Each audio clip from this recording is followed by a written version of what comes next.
Good morning student. आज हम त्रिकोणमितीय समीकरणों को सिद्ध करेंगे। तो हम ये जानेंगे कि जब हमको त्रिकोणमितीय समीकरण दी जाएंगे तो उनको हमको कैसे सिद्ध करना है। सबसे पहले हम समीकरण नंबर 1 को सिद्ध करने जा रहे हैं। समीकरण नंबर 1 आपको याद हो गई होंगी तीनों समीकरण। समीकरण नंबर 1 थी sine square A plus cos square A equal to 1। ठीक है, यही थी आपकी समीकरण नंबर 1। इसे हमें सिद्ध करना है। एग्जाम में लिखा आएगा कि साइन स्क्वायर ए धन cos square A equal to 1 सिद्ध कीजिए। तो क्या करेंगे, सिद्ध करने के लिए हम एक समकोण त्रिभुज बनाएंगे और ए बिंदु पे हम न्यून कोण बना लेंगे, बी पे हम 90 अंश का कोण बना लेंगे। तो ये आपका 90 अंश का कोण बी पर है और ये आपका त्रिभुज एबीसी एक समकोण त्रिभुज है। बस हमको यहाँ पर चालू करना है। ठीक है, अब हम लिखेंगे समकोण त्रिभुज, समकोण त्रिभुज ए बी सी में, त्रिभुज ए बी सी में हम लगाएंगे पाइथागोरस प्रमेय। ठीक है, पाइथागोरस प्रमेय लगाते हैं अपन इसमें, पाइथागोरस प्रमेय से।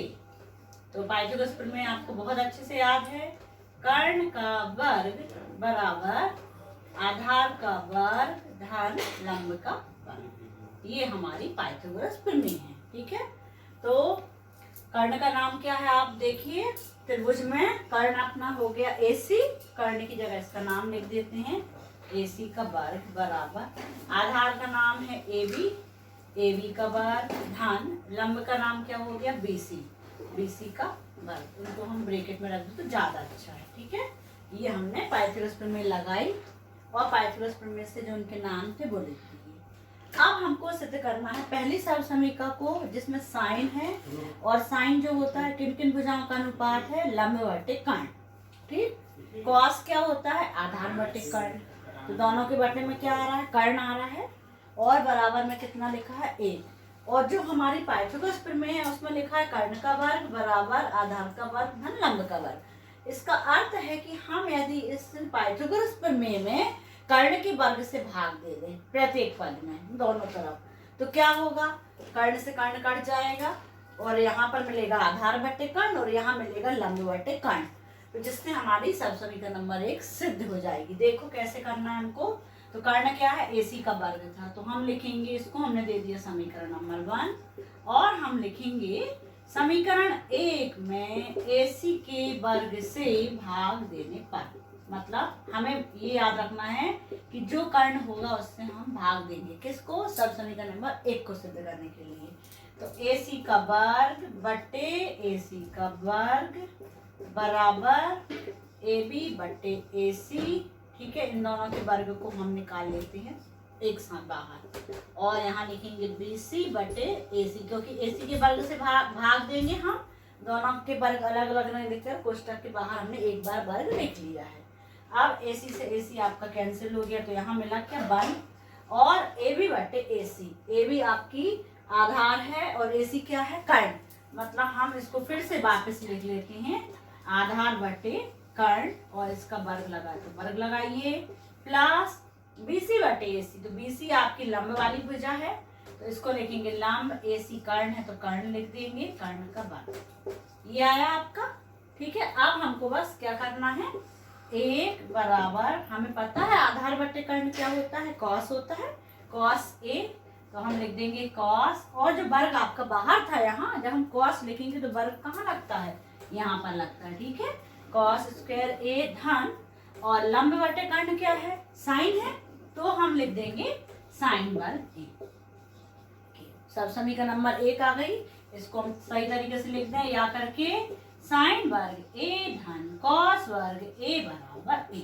ये आपने समीकरण नंबर 1 को सिद्ध करना सीखा। बहुत आसान है। समीकरण नंबर 1 सिद्ध करना था तो हमने क्या किया, पाइथागोरस प्रमेय लगाई और प्रत्येक पद में कर्ण के वर्ग से हमने भाग दे दिया और जो अनुपात थे वापस अनुपात में लिख के, अनुपात का सूत्र में बदल के अनुपात लिख लिए, तो हमारी समीकरण नंबर 1 सिद्ध हो गई। अब देखें हम समीकरण नंबर 2 सिद्ध करना है। तो देखिए सब समीकरण नंबर 2 सिद्ध करना हो चाहे 3 सिद्ध करना हो, हमको समीकरण नंबर 1 सभी में बनाना है। सब समीकरण नंबर 2 को सिद्ध करने के लिए भी और सब समीकरण नंबर 3 को सिद्ध करने के लिए भी सेम आपका यही चित्र बनेगा और पाइथागोरस प्रमेय लगाएंगे और समीकरण नंबर 1 हम बिल्कुल इसी तरीके से बनाएंगे। बस हमको फर्क क्या करना है, पहले हम यहाँ पर चेंज कर लेते हैं। सब समीकरण नंबर 2 क्या थी अपनी, ये आपको याद हो गई कि नहीं हुई, बताइए बच्चों, याद है? Sec square A equal to 1 plus tan square A. ठीक है, याद नहीं हुई है तो आप इसको याद कर लें। Sec square A equal to 1 plus tan square A. Sec का रिलेशन टेन के साथ था, मैंने बताया था आपको। आप बिल्कुल सेम ऐसा चित्र बना के यहाँ तक आप कर लेंगे, समीकरण नंबर 1 ले आएंगे।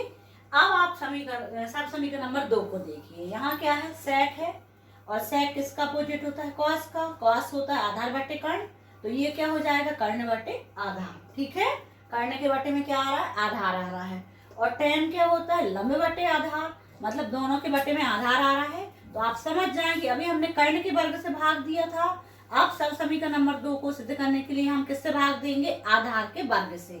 ठीक है, आधार क्या है इसमें से देखें, ए बी है, तो ए बी के वर्ग से भाग देंगे।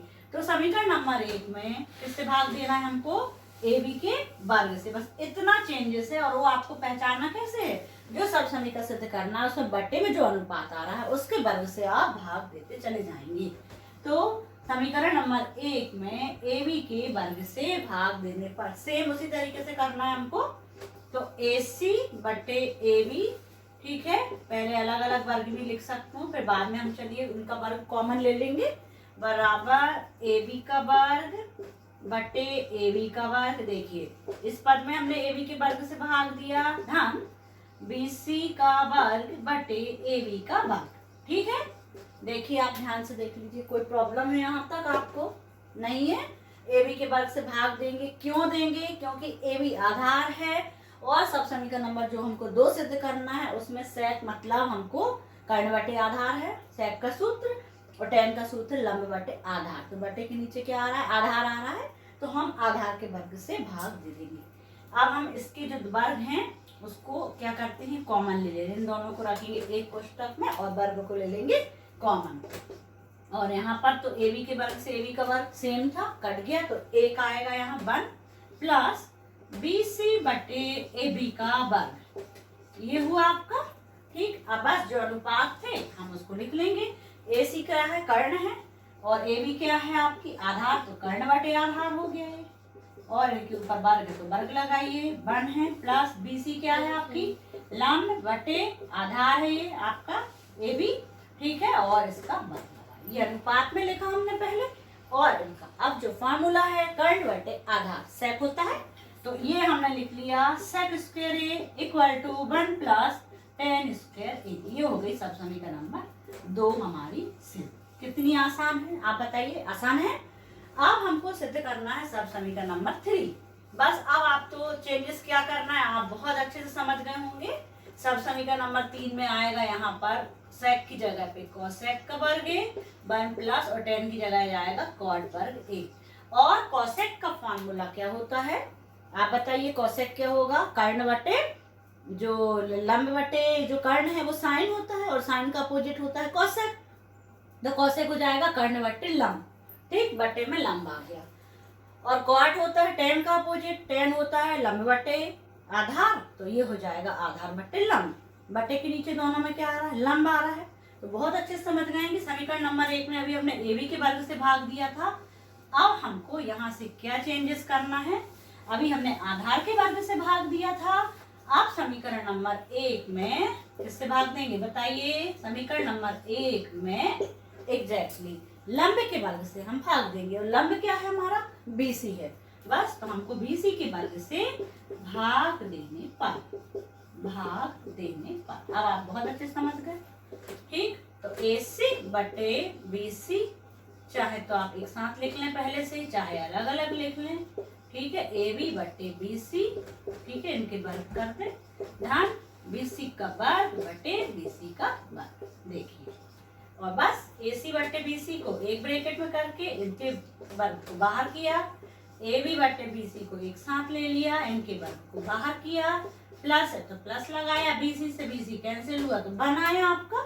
आप देखिए एसी क्या है आपका, कर्ण है, और बीसी क्या है, ठीक है, बीसी जो है वो लंब है, कर्ण बटे लंब, और इसका वर्ग बराबर। ए बी क्या है आपका, आधार है, और बीसी क्या है आपका, लंब, आधार बटे लंब का वर्ग धन 1। बस आप जो आपका फॉर्मूला है कर्ण बटे लंब, क्या हो गया, कर्ण बटे लंब कॉसेक बन गया, कॉसेक का स्क्वायर ए बराबर, और आधार बटे लंब क्या बन जाएगा, कॉट, कॉट का वर्ग a प्लस 1। बस ये याद रखिए कि जो वर्ग है यहाँ कोष्टक के बाहर लगा है, जब हम कॉट में वर्ग लगाएंगे तो पूरा कोष्टक करके वर्ग बाहर नहीं लगाएंगे, जो साइन कॉस टेन में वर्ग लगता है वो यहाँ पर लगता है वर्ग, ये आपको ध्यान रखना है।